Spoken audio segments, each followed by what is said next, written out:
जय श्री कृष्ण। आज बात करते हैं भगवान बुद्ध ने कैसे घर त्यागा, कैसे ज्ञान को प्राप्त किया। तो राजा की पूरी कोशिश रहती थी, भगवान बुद्ध के पिता की, सिद्धार्थ के पिता की, कि सिद्धार्थ को कभी भी कष्ट, तकलीफ, दुख, दर्द देखने न मिले, जीवन में सब सुख, शांति, ऐश्वर्य ही देखने मिले। तो ऐसे ही पूरी कोशिश करते हैं। एक बार सिद्धार्थ को जब यशोधरा के साथ विवाह हो गया, कुछ वर्ष पश्चात उनको नगर भ्रमण की इच्छा हुई।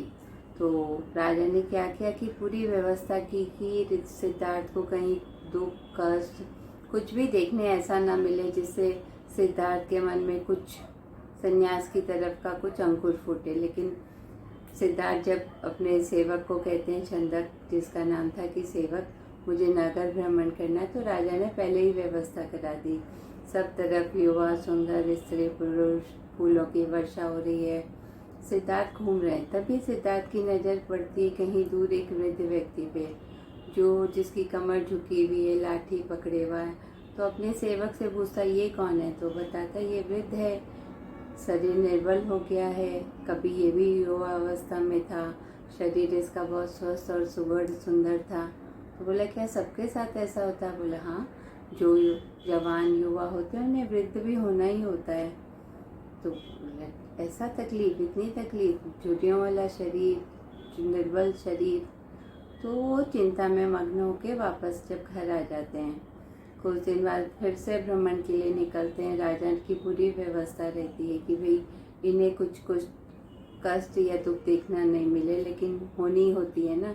तो वैसे ही उसको दिखते हैं, सिद्धार्थ को दिखता है एक रोगी व्यक्ति। तो वो रोगी व्यक्ति है, बीमार है, करारा है, निर्बल है, शरीर असक्त है। तो पूछता, ये क्या है? तो बोले, ये बीमार है। बोले, ये बीमारी क्या होती है, रोग क्या होता है? बोला, ये ऐसे शरीर को किसी को भी रोग लग सकता है। बोला, क्या ऐसे हम लोग को भी हो सकता है? बोला, हाँ, रोग तो किसी को भी हो सकता है, कभी भी हो सकता है, चाहे राजा हो चाहे रामको, सबको हो सकता है।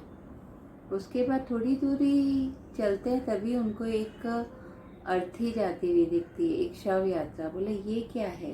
चार जन क्यों किसी को ऐसे शयन शैया जैसी उस पर लेटा के क्यों ले जा रहे हैं? बोले, इस व्यक्ति की मृत्यु हो गई है। बोले, मृत्यु क्या होती है? बोले, जिसका जन्म होता है उसकी मृत्यु भी होती है। बोला, और ये जो परिजन है वो पीछे पीछे रो रहे हैं, ये इसके घर वाले हैं। तो बोले कि क्या मेरी भी मृत्यु होगी, यशोधरा की भी मृत्यु होगी, मेरे पिता की भी मृत्यु होगी? तो छंदक ने कहा कि भाई जो जन्म लेता है उसकी मृत्यु तो होती है, ये मृत्यु लोक है। तो सिद्धार्थ बड़े दुखी होते हैं, आ जाते हैं महल में। तभी कुछ दिनों बाद उनके पुत्र का जन्म होता है, राहुल। पूरा राजमहल आनंदित है, खुशियाँ मना रहा है, नगर सजा हुआ है।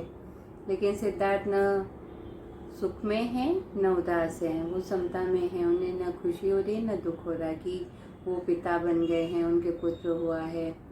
कुछ समय बाद वापस वो अपने सेवक से कहते हैं कि भाई मेरा रथ तैयार करो। वो सोचता है आज फिर नगर भ्रमण की इच्छा होगी। तो अपनी पूरे राजमहल को, अपनी पत्नी को, अपने छोटे से पुत्र को छोड़ के सिद्धार्थ राजमहल से निकल जाते हैं। जब जंगल के पास पहुंचते हैं तो अपने सेवक को कहते हैं, अपने जितने अलंकार थे, गहने थे, सब निकाल दिए, राजसी वस्त्र त्याग दिए और सेवक को दिए कि भाई तुम जाके राजमहल में दे देना और मेरे माता पिता को बता देना कि मैंने संन्यास ले लिया है। और जो उनके केश थे, सुंदर से केश, उनको भी अपनी तलवार से उन्होंने काट दिया। और तभी उनका सेवक बड़ा उदास हो गया, रोने लगा कि मैं आपके माता पिता को बताऊंगा, वो बहुत दुखी होंगे। तो कहा कि उनको बोलना कि उनका पुत्र ज्ञान प्राप्ति की खोज के लिए गया है, जब वो ज्ञान प्राप्त कर लेगा तो अवश्य आएगा। तो छंदक आता है उदास होकर, अपने महाराज महारानी को बताता है कि भाई सिद्धार्थ ऐसे चले गए हैं। तो राजा रानी बहुत उदास होते हैं, दुखी होते हैं कि भाई इस समय जो ज्योतिषों ने बोला था वो सत्य हो गया, मेरा पुत्र ज्ञान की प्राप्ति के लिए निकल गया है। जब यशोधरा को पता चलता है, वो भी बहुत दुखी होती हैं। तो जैसे उनके पति ने सब अलंकार ये सब त्याग दिया था, उन्होंने भी अपने सब अलंकार ये सब त्याग दिए, जो एक सुहागन के लिए ज़रूरी होता है उतना ही उन्होंने श्रृंगार रखा अपना। ज़मीन पे सोती थी, फल फूल ही खाती थी। इस तरह उन्होंने भी त्याग कर दिया राजसी ठाट बाट का या वैभव का। तो सिद्धार्थ इस तरह से राजमहल छोड़ के चले जाते हैं और माता पिता को तो कहीं तो शंका थी, आज वो सत्य हो गई कि उनका पुत्र ज्ञान की प्राप्ति के लिए निकल गया है। जय श्री कृष्ण। सबका मंगल हो।